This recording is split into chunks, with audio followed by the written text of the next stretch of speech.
Diesel ಬೆಲೆ ಏರಿಕೆಯಿಂದ ಕಂಗೆಟ್ಟಿರುವಂತಹ ರೈತರಿಗೆ ಒಂದು ಭರ್ಜರಿ ಗುಡ್ ನ್ಯೂಸ್ ಇದು. ವಿಜ್ಞಾನ ನಗರಿಯ ಯುವ ಎಂಜಿನಿಯರ್ಗಳು ಜಗತ್ತೇ ಬೆರಗಾಗುವಂತಹ ಸಾಧನೆಯನ್ನ ಮಾಡಿದ್ದಾರೆ. ಗುಜರಿ ವಸ್ತುಗಳನ್ನು ಬಳಸಿ ಕೇವಲ 1.5 ಲಕ್ಷದೊಳಗೆ ಹೈಬ್ರಿಡ್ ಟ್ರ್ಯಾಕ್ಟರ್ ಅನ್ನು ಸಿದ್ಧಪಡಿಸಿದ್ದಾರೆ.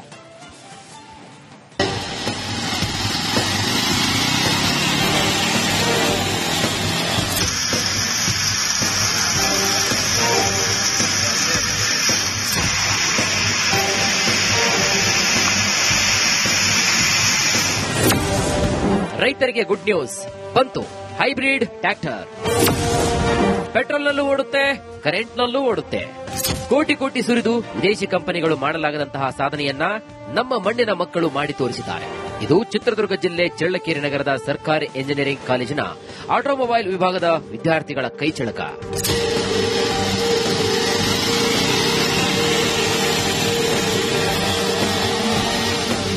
ಶೈಕ್ಷಣಿಕವಾಗಿ ಹಿಂದುಳಿದ ಜಿಲ್ಲೆ ಎಂಬ ಹಣೆಪಟ್ಟಿ ಹೊತ್ತಿದ್ದ ಚಳ್ಳಕೆರೆಯಲ್ಲಿ ಈಗ ತಂತ್ರಜ್ಞಾನದ ಹೊಸ ಕ್ರಾಂತಿ ಶುರುವಾಗಿದೆ.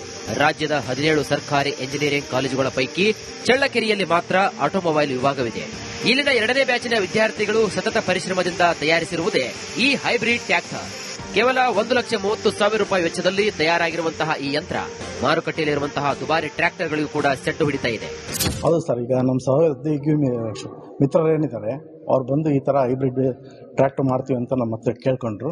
ಅದರಿಂದ ನಾವು ಮತ್ತೆ ನಮ್ಮ ಪ್ರಿನ್ಸಿಪಾಲ್ರು ಹಾಗೂ ಸಹೋದ್ಯೋಗಿ ಮಿತ್ರರೆಲ್ಲ ಸೇರಿಕೊಂಡು ಸ್ಟೂಡೆಂಟ್ಗೆ ಒಂದು ಹೈಬ್ರಿಡ್ ವೆಹಿಕಲ್ನ ರೆಡಿ ಮಾಡಬೇಕು ಅನ್ನೋದಕ್ಕೋಸ್ಕರ ಉತ್ತೇಜನ ಕೊಟ್ಟು ಮಾಡಿಸಿದ್ವಿ ಸರ್. ಇದರಿಂದ ರೈತರಿಗೂ ಅನುಕೂಲ, ಮತ್ತೆ ನಾವು ಇದರಲ್ಲಿ ಏನಂದ್ರೆ ರೀಜನರೇಟಿವ್ ಸಿಸ್ಟಮ್ ಇರೋದ್ರಿಂದ ನಾವು ಇದನ್ನ ಎಲೆಕ್ಟ್ರಿಕ್ ವೆಹಿಕಲ್ ಆಗೂ ರನ್ ಮಾಡಬಹುದು ಹಾಗೂ ಪೆಟ್ರೋಲ್ ವೆಹಿಕಲ್ ಆಗೂ ಉಪಯೋಗಿಸಬಹುದು. ವಿದ್ಯಾರ್ಥಿಗಳು ಹಳೆಯ ವಸ್ತುಗಳನ್ನ ಸಂಗ್ರಹಿಸಿ ಈ ಹೈಬ್ರಿಡ್ ಮಾದರಿಯನ್ನ ರೂಪಿಸಿದ್ದಾರೆ. ರೈತರಿಗೆ ಇದು ಆರ್ಥಿಕವಾಗಿ ತುಂಬಾ ಅನುಕೂಲಕರ. ಪೆಟ್ರೋಲ್ನಿಂದ ಚಲಿಸುವಾಗ ಬ್ಯಾಟರಿ ಚಾರ್ಜ್ ಆಗುವ ತಂತ್ರಜ್ಞಾನ ಇದರ ಪ್ರಮುಖ ಆಕರ್ಷಣೆಯಾಗಿದೆ. ಇಲ್ಲಿನ ಶಾಸಕರಾದಂತಹ ಟಿ ರಘುಮೂರ್ತಿ ಅವ್ರಿಗೆ ನಾವು ಈ ಅಭಿನಂದನೆ ಸಲ್ಲಿಸಕ್ಕೆ ಇಷ್ಟಪಡ್ತೀನಿ. ಯಾಕೆಂದ್ರೆ ಈ ಪ್ರದೇಶದಲ್ಲಿ ಗ್ರಾಮೀಣ ಭಾಗದಲ್ಲಿ ನಮಗೆ ಇಂಜಿನಿಯರಿಂಗ್ ಕಾಲೇಜ್ ತಂದು ಕೊಟ್ಟಿದ್ರಿಂದ ಈ ತರದ್ದು ಆವಿಷ್ಕಾರ ಮಾಡಲಿಕ್ಕೆ ನಮ್ಮ ಹುಡುಗರಿಗೆ ಸ್ವಲ್ಪ ಹೆಲ್ಪ್ ಆಗಿದೆ ಅಂತ ಅನ್ಕೋತೀನಿ ಸರ್. ಸರ್, ಇದು ಮೇಜರ್ ಆಗಿ ನಮಗೆ 2 ಪವರ್ ಸೋರ್ಸ್ ಇರೋದ್ರಿಂದ ನಮಗೆ ಈ ಸಣ್ಣ ಪುಟ್ಟ ರೈತರುಗಳಿಗೆ ತುಂಬಾ ಉಪಯೋಗ ಆಗುತ್ತೆ. ಮತ್ತೆ ಇದು ಈಗ ಏನ್ ಪರಿಸರ ಹಾಳಾಗ್ತಿರೋದ್ರಿಂದ ತಡೆಗಟ್ಟಲಿಕ್ಕೂ ಸಹ ಇದು ಸಹಾಯ.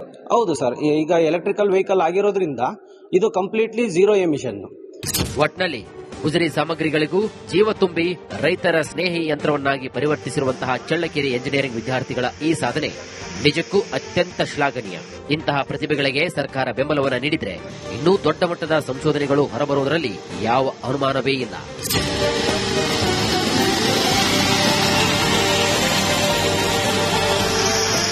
Veeresh V, Challakere, Republic Kannada, Chitradurga.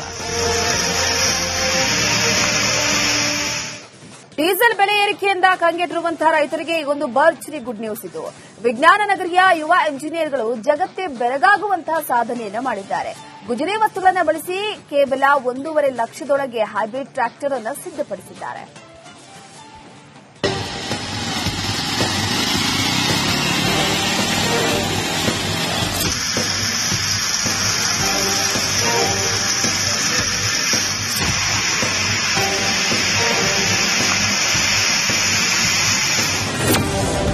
ರೈತರಿಗೆ ಗುಡ್ ನ್ಯೂಸ್ ಬಂತು. ಹೈಬ್ರಿಡ್ ಟ್ರ್ಯಾಕ್ಟರ್ ಪೆಟ್ರೋಲ್ನಲ್ಲೂ ಓಡುತ್ತೆ, ಕರೆಂಟ್ನಲ್ಲೂ ಓಡುತ್ತೆ. ಕೋಟಿ ಕೋಟಿ ಸುರಿದು ವಿದೇಶಿ ಕಂಪನಿಗಳು ಮಾಡಲಾಗದಂತಹ ಸಾಧನೆಯನ್ನ ನಮ್ಮ ಮಣ್ಣಿನ ಮಕ್ಕಳು ಮಾಡಿ ತೋರಿಸಿದ್ದಾರೆ. ಇದು ಚಿತ್ರದುರ್ಗ ಜಿಲ್ಲೆ ಚಳ್ಳಕೆರೆ ನಗರದ ಸರ್ಕಾರಿ ಎಂಜಿನಿಯರಿಂಗ್ ಕಾಲೇಜಿನ ಆಟೋಮೊಬೈಲ್ ವಿಭಾಗದ ವಿದ್ಯಾರ್ಥಿಗಳ ಕೈಚಳಕ.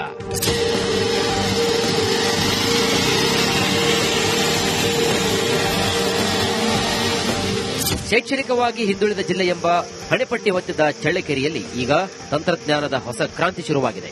ರಾಜ್ಯದ 17 ಸರ್ಕಾರಿ ಎಂಜಿನಿಯರಿಂಗ್ ಕಾಲೇಜುಗಳ ಪೈಕಿ ಚಳ್ಳಕೆರೆಯಲ್ಲಿ ಮಾತ್ರ ಆಟೋಮೊಬೈಲ್ ವಿಭಾಗವಿದೆ. ಇಲ್ಲಿನ 2ನೇ ಬ್ಯಾಚಿನ ವಿದ್ಯಾರ್ಥಿಗಳು ಸತತ ಪರಿಶ್ರಮದಿಂದ ತಯಾರಿಸಿರುವುದೇ ಈ ಹೈಬ್ರಿಡ್ ಟ್ರ್ಯಾಕ್ಟರ್. ಕೇವಲ 1,30,30,000 ರೂಪಾಯಿ ವೆಚ್ಚದಲ್ಲಿ ತಯಾರಾಗಿರುವಂತಹ ಈ ಯಂತ್ರ ಮಾರುಕಟ್ಟೆಯಲ್ಲಿರುವಂತಹ ದುಬಾರಿ ಟ್ರ್ಯಾಕ್ಟರ್ಗಳಿಗೂ ಕೂಡ ಸೆಡ್ಡು ಹಿಡಿತಾ ಇದೆ. ಹೌದು ಸರ್, ಈಗ ನಮ್ಮ ಸಹೋದ್ಯೋಗಿ ಮಿತ್ರರು ಏನಿದ್ದಾರೆ ಅವ್ರು ಬಂದು ಈ ತರ ಹೈಬ್ರಿಡ್ ಟ್ರ್ಯಾಕ್ಟರ್ ಮಾಡ್ತೀವಿ ಅಂತ ನಮ್ಮ ಮತ್ತೆ ಕೇಳ್ಕೊಂಡ್ರು. ಅದರಿಂದ ನಾವು ಮತ್ತೆ ನಮ್ಮ ಪ್ರಿನ್ಸಿಪಾಲ್ರು ಹಾಗೂ ಸಹೋದ್ಯೋಗಿ ಮಿತ್ರರೆಲ್ಲ ಸೇರಿಕೊಂಡು ಸ್ಟೂಡೆಂಟ್ಗೆ ಒಂದು ಹೈಬ್ರಿಡ್ ವೆಹಿಕಲ್ನ ರೆಡಿ ಮಾಡಬೇಕು ಅನ್ನೋದಕ್ಕೋಸ್ಕರ ಉತ್ತೇಜನ ಕೊಟ್ಟು ಮಾಡಿಸಿದ್ವಿ ಸರ್. ಇದರಿಂದ ರೈತರಿಗೂ ಅನುಕೂಲ, ಮತ್ತೆ ನಾವು ಇದರಲ್ಲಿ ಏನಂದ್ರೆ ರೀಜನರೇಟಿವ್ ಸಿಸ್ಟಮ್ ಇರೋದ್ರಿಂದ ನಾವು ಇದನ್ನ ಎಲೆಕ್ಟ್ರಿಕ್ ವೆಹಿಕಲ್ ಆಗನು ರನ್ ಮಾಡಬಹುದು, ಹಾಗೂ ಪೆಟ್ರೋಲ್ ವೆಹಿಕಲ್ ಆಗನು ಉಪಯೋಗಿಸಬಹುದು. ವಿದ್ಯಾರ್ಥಿಗಳು ಹಳೆಯ ವಸ್ತುಗಳನ್ನು ಸಂಗ್ರಹಿಸಿ ಈ ಹೈಬ್ರಿಡ್ ಮಾದರಿಯನ್ನು ರೂಪಿಸಿದ್ದಾರೆ. ರೈತರಿಗೆ ಇದು ಆರ್ಥಿಕವಾಗಿ ತುಂಬಾ ಅನುಕೂಲಕರ.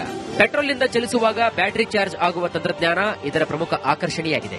ಇಲ್ಲಿನ ಶಾಸಕರಾದಂತಹ ಟಿ ರಘುಮೂರ್ತಿ ಅವ್ರಿಗೆ ನಾವು ಈ ಅಭಿನಂದನೆ ಸಲ್ಲಿಸಕ್ಕೆ ಇಷ್ಟಪಡ್ತೀನಿ. ಯಾಕೆಂದ್ರೆ ಈ ಪ್ರದೇಶದಲ್ಲಿ ಗ್ರಾಮೀಣ ಭಾಗದಲ್ಲಿ ನಮಗೆ ಇಂಜಿನಿಯರಿಂಗ್ ಕಾಲೇಜ್ ತಂದು ಕೊಟ್ಟಿದ್ರಿಂದ ಈ ತರದ್ದು ಆವಿಷ್ಕಾರ ಮಾಡಲಿಕ್ಕೆ ನಮ್ಮ ಹುಡುಗರಿಗೆ ಸ್ವಲ್ಪ ಹೆಲ್ಪ್ ಆಗಿದೆ ಅಂತ ಅನ್ಕೋತೀನಿ ಸರ್. ಸರ್, ಇದು ಮೇಜರ್ ಆಗಿ ನಮಗೆ 2 ಪವರ್ ಸೋರ್ಸ್ ಇರೋದ್ರಿಂದ ನಮಗೆ ಈ ಸಣ್ಣ ಪುಟ್ಟ ರೈತರುಗಳಿಗೆ ತುಂಬಾ ಉಪಯೋಗ ಆಗುತ್ತೆ. ಮತ್ತೆ ಇದು ಈಗ ಏನ್ ಪರಿಸರ ಹಾಳಾಗ್ತಿರೋದ್ರಿಂದ ತಡೆಗಟ್ಟಲಿಕ್ಕೂ ಸಹ ಇದು ಸಹಾಯ. ಹೌದು ಸರ್, ಈಗ ಎಲೆಕ್ಟ್ರಿಕಲ್ ವೆಹಿಕಲ್ ಆಗಿರೋದ್ರಿಂದ ಇದು completely 0 emission.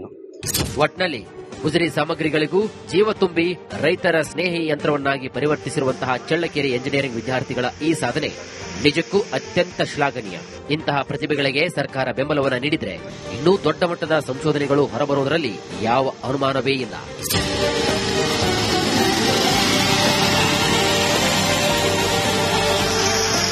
Veeresh V, Challakere, Republic Kannada, Chitradurga. ಕೂಡ ಸೆಟ್ಟು ಹಿಡಿತಾ ಇದೆ. ಹೌದು ಸರ್, ಈಗ ನಮ್ಮ ಸಹೋದ್ಯೋಗಿ ಮಿತ್ರರೇನಿದ್ದಾರೆ ಅವ್ರು ಬಂದು ಈ ತರ ಹೈಬ್ರಿಡ್ ಟ್ರ್ಯಾಕ್ಟರ್ ಮಾಡ್ತೀವಿ ಅಂತ ನಮ್ಮ ಹತ್ರ ಕೇಳ್ಕೊಂಡ್ರು. ಅದರಿಂದ ನಾವು ಮತ್ತೆ ನಮ್ಮ ಪ್ರಿನ್ಸಿಪಾಲ್ರು ಹಾಗೂ ಸಹೋದ್ಯೋಗಿ ಮಿತ್ರರೆಲ್ಲ ಸೇರಿಕೊಂಡು ಸ್ಟೂಡೆಂಟ್ಗೆ ಒಂದು ಹೈಬ್ರಿಡ್ ವೆಹಿಕಲ್ನ ರೆಡಿ ಮಾಡಬೇಕು ಅನ್ನೋದಕ್ಕೋಸ್ಕರ ಉತ್ತೇಜನ ಕೊಟ್ಟು ಮಾಡಿಸಿದ್ವಿ sir.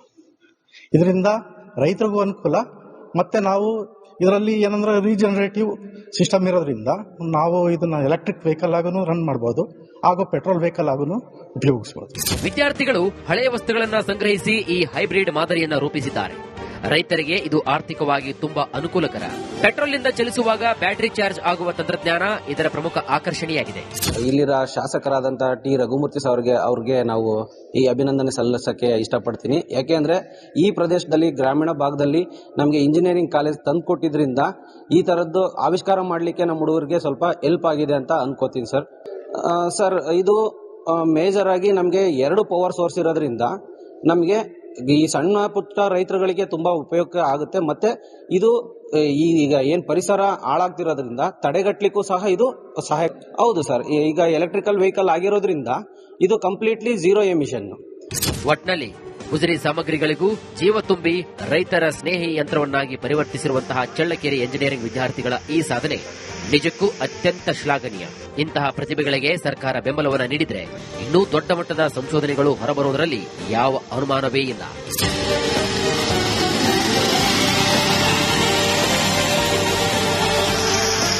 Veeresh V, Challakere, Republic Kannada, Chitradurga.